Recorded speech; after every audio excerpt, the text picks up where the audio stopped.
అందరికీ నమస్కారం.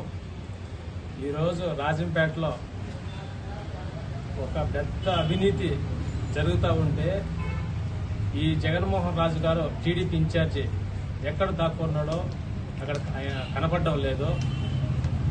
ఒక పేదవాడు గుడిసి కనపడితే జేసీబీలు తీసుకుపోయి పోలీసులు అడ్డపెట్టుకుని అధికారులు అడ్డపెట్టుకుని కూల్చిన జగన్మోహన్ రాజు గారు ఈరోజు చక్రాల మడుగులో ఇంత అవినీతి ఇంత అన్యాయం జరిగి ఈ టీడీపీ నాయకులు అందరూ దోచుకుంటా ఉంటే ఆ జగన్మోహన్ రాజు గారు ఎక్కడున్నారో కంటికి కనపడలేదు.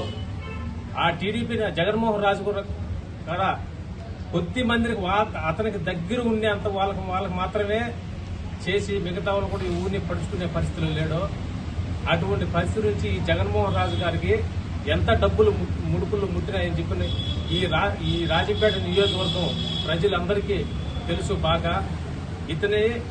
ఇతను ఉన్ని చక్రాల మడుగు ఇతను గ్రామస్తుడైతే ఇతను తెలుస్తుంది ఎక్కడో నుంచే వలస వచ్చినాడో.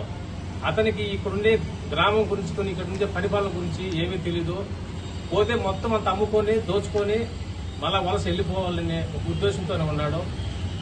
ఇది ఈ విధంగా జరిగితే ఖచ్చితంగా మా పార్టీ వైఎస్ఆర్ పార్టీ తరఫున వీళ్ళందరూ సబ్ కలెక్టర్ కానీ ఒక ఎంఆర్ఓ గారు కానీ వీళ్ళంతా తీవ్రమైన దాని దర్యాప్తు జరిపి చట్టపరమైన చర్యలు తీసుకుని ఎవరెవరైతే తప్పుడు రిజిస్ట్రేషన్ చేయించుకున్నారో ఆ రిజిస్ట్రేషన్లను రద్దు చేయాలని మా పార్టీ నుంచి మేము బలంగా కోరుకుంటున్నాం. అట్లా చేయలేని పరిస్థితుల్లో ఖచ్చితంగా సబ్ కలెక్టర్ ఆఫీసు ముందర నిరాహార దీక్ష కూర్చుంటామని మేము చెప్తా ఉన్నాం.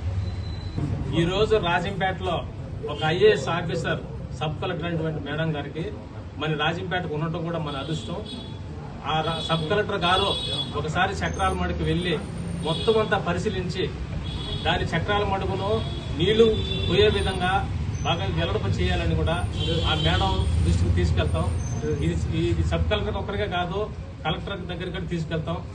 ఇది ఇంతతో వదిలిపెట్టే ప్రసక్తి లేదు. మీరందరూ అధికారులందరూ ఒకసారి చక్రాల మడుగుకి వెళ్లి దాని అంతా పరిశీలించాలని మేము కోరుకుంటున్నాం.